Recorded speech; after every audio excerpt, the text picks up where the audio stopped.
Hello friends, I am Anand Sridham and welcome to Republica Online University. Republica Online University में आप सबका स्वागत है। साथ ही रिपब्लिका श्रीराम यूट्यूब चैनल पर आप सभी का बहुत बहुत स्वागत है। आज हम लोग डिस्कशन करेंगे यूपीएससी का जो पोस्ट आया है 421 यानी 421 पोस्ट इन्फोर्समेंट ऑफिसर का, साथ ही अकाउंट ऑफिसर का, जिसकी नियुक्ति ईपीएफओ में होगा यानी एम्प्लॉय प्रोविडेंट फंड ऑर्गेनाइजेशन, कर्मचारी भविष्य निधि संगठन में। यह ईपीएफओ क्या है? Ministry of labour and employment government of India के तहत आता है। और जैसा कि हम लोग जानते हैं ईपीएफओ की स्थापना 4 मार्च 1952 में हुआ था and it is the EPFO the one of the largest नहीं, it is the largest organizations in the world। Volume के हिसाब से यहाँ जो भी बेनिफिशरी हैं, एम्प्लॉयज़ हैं, वह पूरे वर्ल्ड में सबसे ज़्यादा है। और साथ ही फाइनेंशियल ट्रांजैक्शन के संदर्भ में भी और इसके बेनिफिशरीज के संदर्भ में भी भारत की ही नहीं विश्व की सबसे बड़ी ऑर्गेनाइजेशन है ईपीएफओ। इसकी स्थापना जो प्रोविडेंट फंड है उसको मैनेज करने के लिए इसकी स्थापना हुई है। जैसा कि हम लोग जानते हैं कोई भी कर्मचारी हो, चाहे सरकारी कर्मचारी हो या फिर प्राइवेट ऑर्गेनाइजेशन, जो भी ऑर्गेनाइज सेक्टर के तहत आता है उनकी सैलरी से एक पार्ट हिस्सा कटता है और उनके प्रोविडेंट फंड में जाता है। फिर उस फंड का इन्वेस्टमेंट होता है, ठीक है, उसमें ताकि इंक्रीमेंट हो सके और उन सभी के लिए ईपीएफओ की स्थापना हुई है। और इसकी नोडल एजेंसी है सेंट्रल बोर्ड ऑफ ट्रस्टी, जो इन सारी चीज़ों को देखता है। तो बहुत सारी चीज़ें, इसका क्या क्वालिफ़िकेशन है चर्चा हम लोग कर चुके हैं। क्वालिफ़िकेशन एक मिनिमम में ग्रेजुएशन है। कोई भी arts, science, commerce, law background, CS background के लोग इसको भर सकते हैं। यूपीएससी का पोस्ट है तो अच्छा होगा ही होगा, इसमें कुछ कहने की बात नहीं है। तो इस पर चर्चा हम लोग कर भी चुके हैं। फिर इसकी जो इन्फोर्समेंट ऑफिसर होगा उसकी ड्यूटीज़ क्या होगा, इसकी भी चर्चा हम लोग पिछले डिस्कशन में हम लोग कर चुके हैं। इसमें जो पोस्ट होगा, प्रमोशन होगा, क्या हायरकी होगी, इसकी भी चर्चा हम लोग कर चुके हैं। सैलरी आदि की चर्चा हो चुकी है। आज हम लोग विशेष रूप से चर्चा करेंगे इसकी सिलेबस का और साथ ही स्ट्रेटजी का, ठीक है। एक प्रश्न यह जरूर उठता है कि यह किसके लिए है या फिर इस एग्ज़ाम में कौन ज़्यादा किसे एडवांटेज मिलेगा। तो चूंकि यह जो एग्ज़ाम है यह 2 लेवल का होगा, एक रिटन टेस्ट के रूप में होगा और इंटरव्यू के रूप में होगा। रिटन टेस्ट में मे बी 120 क्वेश्चन अभी श्योर नहीं है। पिछली बार 2017 में जब वैकेंसी आई थी तो 120 क्वेश्चन था, मल्टीपल चॉइस क्वेश्चंस, और हो सकता है इस बार भी उतना ही रहे। लेकिन पिछली बार दोनों के वेटेज में अंतर था, 50% from written exam and 50% from interview, ठीक है। इस बार सीन कुछ अलग है। इस बार 75% मार्क्स रिटन एग्जाम से और 25% मार्क्स इंटरव्यू से। तो बहुत ही अच्छी बातें हैं, न भूतो न भविष्यति। मैं कहूँगा कि आप लोगों के लिए यह गोल्डन अपॉर्चुनिटी, चूँकि हर एक साल यह एग्ज़ाम होता भी नहीं है, ठीक है। जिनके मन में भी यूपीएससी की एक सपना है या रहा है, उनके लिए एक बहुत ही अच्छी अपॉर्चुनिटी है, चाहे वह आर्ट्स बैकग्राउंड के हो, साइंस बैकग्राउंड के हो, कॉमर्स बैकग्राउंड के हो, लॉ बैकग्राउंड के हो, मैनेजमेंट बैकग्राउंड के हो, सीएस की तैयारी करते हो या फिर कर लिया हो, तो उन सब के लिए, या इवन कि एसएससी की भी तैयारी करते हो, उनके लिए भी एक बहुत ही गोल्डन अपॉर्चुनिटी है। यह चीज़ें सिलेबस से स्पष्ट हो जाएगा और उसके अकॉर्डिंग फिर हमें क्या स्ट्रेटजी बनानी चाहिए यह भी इसमें क्लियर हो जाएगा। तो इसका जो सिलेबस है जैसा कि बताया कि 2 टायर 1 टायर 2 2 लेवल पर एग्ज़ाम होता है। तो जो रिटेन एग्ज़ाम है, ठीक है, तो रिटेन एग्ज़ाम में 120 क्वेश्चन हो सकता है, ठीक है। तो 120 जैसा कि पिछली बार था, तो पिछली बार के ट्रेंड को देखते हुए हमने चीज़ों को कैटेगराइज किया है कि किस एरिया से कितना क्वेश्चन आने की प्रोबेबिलिटी इस बार हो सकती है। तो सबसे पहले मैं वह एरिया को उठाता हूँ जो एसएससी से रिलेटेड है, ठीक है। तो जैसे एसएससी में इंग्लिश का एक जनरल इंग्लिश का एक सेक्शन है, यहाँ से 20 क्वेश्चन हो सकता है। पिछली बार 20 क्वेश्चन था, इस बार भी हो सकता है, मोर एंड लेस। ठीक है। दूसरा सेक्शन है mental ability and quantitative test, यानी जो आपका मैथ वाला पार्ट है। ठीक है। तो इस एरिया से लगभग 15 क्वेश्चंस था पिछली बार, तो दोनों मिला करके आपका 35 बनता है, 35 बनता है। तो जो एसएससी की तैयारी जो लोग कर रहे हैं उनके लिए यह एरिया एडवांटेज उनको एज दिला सकता है। ठीक है। तो एसएससी वाले आप समझिए कि बस आपके पक्ष में है चीज़ें। अब आते हैं जो लोग कॉमर्स बैकग्राउंड वाले हैं उनके लिए, देखिए उनको भी इसमें इंक्लूड किया गया है, समावेशित किया गया है, उनका भी इंक्लूजन इसमें दिखता है। जनरल अकाउंट्स का 15 क्वेश्चंस पिछली बार था, 14 क्वेश्चन था इनफैक्ट। आप मान के चल सकते हैं कि 15 क्वेश्चन आ सकता है। तो यह एरिया भी काफ़ी इम्पोर्टेंट है, चूँकि 120 क्वेश्चन में एक एक क्वेश्चंस काफ़ी महत्वपूर्ण है और कट ऑफ जो गया था पिछली बार वह 55%। ठीक है। यानी out of 200 marks 110 cut off बना था जनरल का। उसके अकॉर्डिंगली आप सोच सकते हैं ओबीसी, एसएससी, एसटी अलग अलग कैटेगरी में उसके अकॉर्डिंगली कम है। ठीक है। तो 55% मार्क्स अगर आप लाते हैं तो आपका सिलेक्शन हो जाएगा जनरल के लिए। ठीक है। तो इसमें एक एक मार्क्स की मारामारी कहने, चूँकि यूपीएससी 55% मार्क्स काफ़ी कम दिखता है, चूँकि हमें शुरू से आदत होती है फर्स्ट डिवीजन की। हाँ, बिहार में तो ऐसे ही होता है, खासकर यूनिवर्सिटी में 5 क्वेश्चन 10 क्वेश्चन पढ़ के लोग फर्स्ट कर जाते हैं। और तो एनी हाउ चूँकि यूपीएससी एग्जाम कंडक्ट करा रही है तो थोड़ा सा इसका एग्जाम का लेवल टफ होता है कि क्वेश्चन की मारामारी होगी। तो यह एरिया भी आपके लिए इम्पोर्टेंट है, 15 क्वेश्चंस यहाँ से आ सकता है। साइंस बैकग्राउंड वाले को एडवांटेज यहाँ पर मिल सकता है, जो साइंस और जनरल साइंस और कंप्यूटर से रिलेटेड क्वेश्चन है, या 10 पिछली बार हाँ मोर एंड लेस वहीं 10 क्वेश्चन आसपास था, तो मान के चलिए 10-12 क्वेश्चन यहाँ से आ सकता है साइंस से। ठीक है। तो ये हो गया आपका एसएससी वाला एरिया, यह कॉमर्स वाला एरिया हो गया। ठीक है। अब आ जाइए साइंस वाला एरिया हो गया। अब आर्ट्स वाला एरिया पर आ जाते हैं हम लोग। फ्रीडम स्ट्रगल यानी मॉडर्न इंडिया, हिस्ट्री का पार्ट। ठीक है। तो यहाँ से 12 क्वेश्चन पिछली बार था, आप मान के चल सकते हैं कि इस बार भी मोर एंड लेस कुछ ऐसा ही होगा। दूसरा सेक्शन इसमें पॉलिटी एंड इकोनॉमी का है, यहाँ से भी 12 क्वेश्चंस था। और तीसरा एरिया है करेंट्स का, वह यहाँ भी 12 क्वेश्चन था लगभग। तो ये आपका आर्ट्स वाला पार्ट आप कह सकते हैं।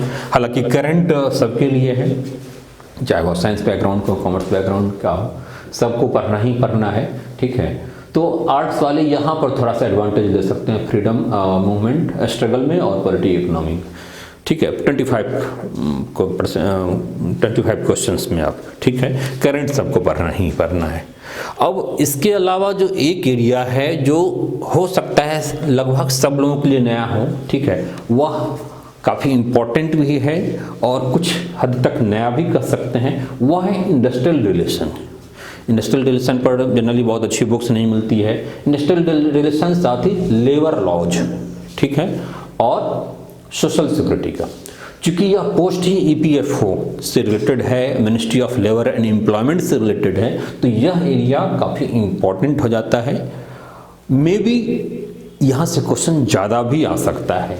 ठीक है। जो पिछली बार क्वेश्चन आया था उसके अकॉर्डिंगली आप मान सकते हैं कि यहाँ से 25 क्वेश्चन आएगा, या आगे बढ़ भी सकता है, ऊपर भी जा सकता है। दूसरा सोशल सिक्योरिटी का है। सोशल सिक्योरिटी में जैसे पेंशन वगैरह आदि योजना हो गई, तो अलग अलग गवर्नमेंट की सोशल स्कीम्स वगैरह है, तो वहाँ से 4 से 5 क्वेश्चंस बनने की प्रोबेबिलिटी हो सकती है। तो लगभग यहाँ से मान के चल सकते हैं कि इस एरिया से आपका 30 क्वेश्चंस, 30+ क्वेश्चंस हो सकता है। यह आपका काफ़ी निर्णायक हो सकता है, निर्णायक भूमिका इसकी हो सकती है।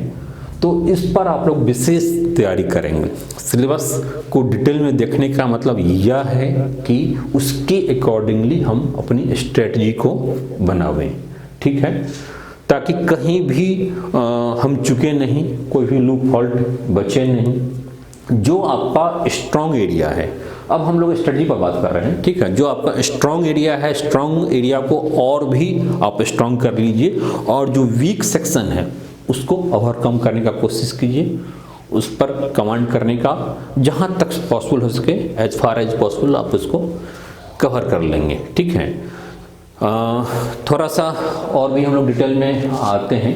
जैसे 421 पोस्ट है और इसका एग्ज़ाम होना है 4 अक्टूबर को, तो टाइम के हिसाब से देखें तो काफ़ी टाइम है हमारे पास, 9 महीना, और 9 महीने में पूरी की पूरी एक नई सृजन हो जाती है।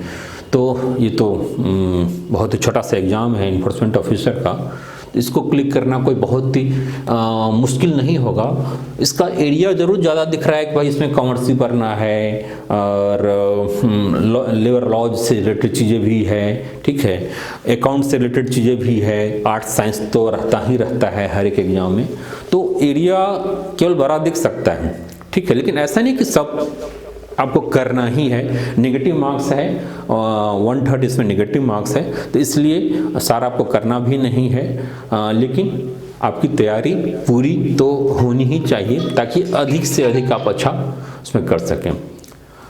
स्टडी के हिसाब से जैसा कि हमने बताया कि इंग्लिश और रीजनिंग और मैथ वाला पार्ट है, वहाँ से 35 क्वेश्चंस यहाँ से होगा, 35 क्वेश्चन यहाँ से होगा, ठीक है। कॉमर्स वाले से 15 क्वेश्चन होगा। जो जनरल अवेयरनेस है वहाँ से 85 क्वेश्चन होगा, और उस 85 क्वेश्चंस में 30 क्वेश्चंस आपका इंडस्ट्रियल रिलेशंस, लेबर लॉज और सोशल सिक्योरिटीज से होगा, ठीक है।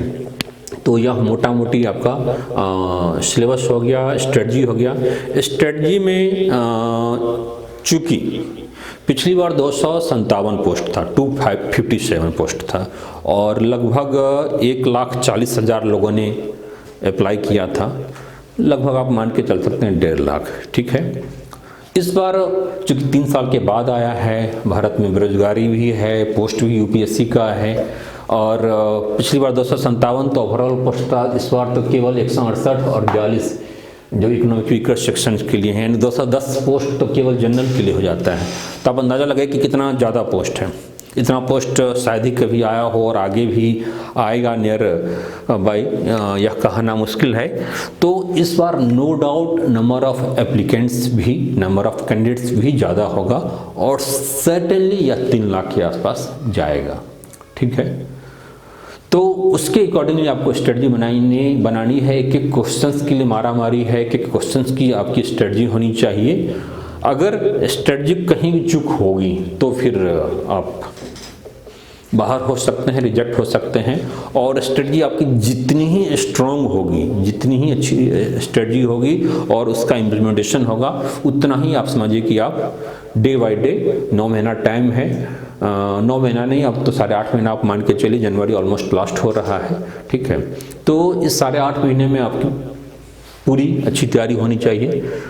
अब प्रश्न है कि आप लोगों के लिए मैं कैसे हेल्पफुल होऊंगा। तो सर्टेनली हमारा प्रयास होगा कि रिपब्लिका आप लोगों के लिए हेल्पफुल हो, और इसके लिए बुक्स से लेकर के नोट्स तक, वीडियो क्लास तक, जहां भी पॉसिबल होगा हर एक स्तर पर हम रिपब्लिका आपके साथ होगी इस पूरी मिशन में। एक तरह से समझिए कि मिशन है आपके लिए, enforcement officer mission, UPSC mission.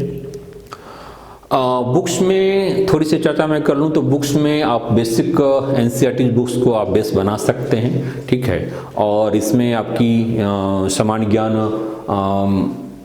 Gita वाली जो पुस्तक है, जो कि एनसीईआरटी बेस्ड है, तो इसको आप लोग बेस बना सकते हैं। यह हिंदी और इंग्लिश दोनों में अवेलेबल है। सामान्य ज्ञान गीता एक कक्ष है 30 एनसीईआरटी बुक्स का, ठीक है, जिसमें history, geography, polity, economy, science सारी चीज़ें हैं, ठीक है। और सेम चीज़ें इंग्लिश वाली बुक में भी है। तो इसको आप एनसीईआरटी बुक्स को आप बेस बना सकते हैं, क्योंकि अलग अलग एनसीईआरटी बुक्स को पढ़ना बहुत ही मुश्किल है, फिर रिटेन करना और भी मुश्किल है, इसको समेट पाना, ठीक है। तो एनसीईआरटी बुक्स को तो आप पढ़ेंगे ही पढ़ेंगे, ठीक है। साथ ही इस पर जो भी नोट्स वगैरह की रिक्वायरमेंट होगी तो नोट्स वगैरह रिपब्लिक का आपको प्रोवाइड अलग से कर देगी। ठीक है, वीडियो क्लास की बात मैं चर्चा कर ही चुका हूँ। वीडियो क्लास आपको अवेलेबल हो जाएगा इस पर। विशेषकर जहाँ आपको ज़्यादा प्रॉब्लम होगा वह इंडस्ट्रियल रिलेशन का है, लेबर लॉज का है, सोशल सिक्योरिटी का है। इस एरिया जहाँ से 30 क्वेश्चंस आ सकते हैं। साथ ही जनरल अकाउंट्स का एरिया है जहाँ से 15 क्वेश्चन है आ सकता है। तो लगभग 45 से 50 क्वेश्चन आपका यही कवर होता है। इस एरिया का हम विशेष रूप से हम तैयारी आपकी करवा देंगे वीडियो के माध्यम से, और भी स्टडी मटेरियल मैन्युअली आपको देख करके। ठीक है, तो इसके लिए आप हमें रिक्वेस्ट भेज सकते हैं। जो हमारा यूट्यूब चैनल है उससे जुड़ करके, या फिर हमारा ऐप है रिपब्लिका IAS ऐप, उस पर आप जुड़ जाएंगे। ठीक है, और वहाँ से आपको डिटेल में जानकारी मिल जाएगी। ठीक है, तो इसमें साथ ही टेस्ट की भी रिक्वायरमेंट होगी आपकी, क्योंकि मॉक टेस्ट देना जरूरी है एग्ज़ाम से पहले। आप कई बार उस प्रोसेस से आप गुजर जाइए ताकि कोई भी वहाँ पर गलती और चूक की कोई संभावना नहीं रहे। ठीक है, तो इस प्रकार से आपकी स्ट्रेटजी 8.5 महीने की होगी, और जिसमें पूरी की पूरी सिलेबस आप अच्छे ढंग से कवर करें। ठीक है, अगर ऐसा होता है तो सर्टेनली आप अपने आप को साल भर के बाद आप मान के चलिए कि 2021 में जब इसका इंटरव्यू हो जाएगा, फाइनल रिजल्ट होगा, तो आप इन्फोर्समेंट ऑफिसर के रूप में आप किसी स्टेट में आपकी पोस्टिंग होगी। इसकी पोस्टिंग स्टेट में होती है, और बाद में आप हेडक्वार्टर जो कि दिल्ली है वहाँ पर पोस्टिंग हो सकती है। ठीक है, रैंक के हिसाब से ही आपको स्टेट भी मिलेगा, स्टेट कैडर मिलेगा। हालांकि ट्रांसफरेबल जॉब है, एक जगह से दूसरी जगह आपको भेजा जा सकता है, भेजा जाएगा। ठीक है, तो आइए दोस्तों, जिस रूप में भी आपको हेल्प चाहिए मैं आपको हेल्प करूँगा। और एनी हाउ आपको रिजल्ट देना है अपने लिए। 421 में एक सीट जरूर निकालिए। बहुत ही गोल्डन अपॉर्चुनिटी है, ऐसा अपॉर्चुनिटी नहीं आता है। जो यूपीएससी का जो मन में आपका ड्रीम है, किसी भी हिंदुस्तानी बच्चे के मन में जो जिसका संबंध पढ़ाई लिखाई से हो, यूपीएससी एक बार निकालने की जरूर होती है। चाहे यूपीएससी में असिस्टेंट कमांडेंट का पोस्ट हो, या प्रोविडेंट फंड से, या इन्फोर्समेंट ऑफिसर का पोस्ट हो, या कोई भी सिविल का पोस्ट हो। ठीक है, तो मैं इसमें जहाँ तक हेल्पफुल होऊंगा मैं आपको करूँगा। ठीक है, फिर वाले बच्चे के लिए ज़्यादा अच्छा है। हाँ, कॉमर्स वालों के लिए ज़्यादा अच्छा है 15 क्वेश्चंस के रूप में। इसमें सबको खुश किया गया है। सब पूरी एक डेमोक्रेटिक एग्जाम है। ठीक है, सबके लिए इसमें स्कोप है, एक समावेशी एग्जाम कर सकते हैं। ठीक है, तो अगले दिन हम नेक्स्ट टॉपिक के साथ मिलते हैं। Okay friends, bye.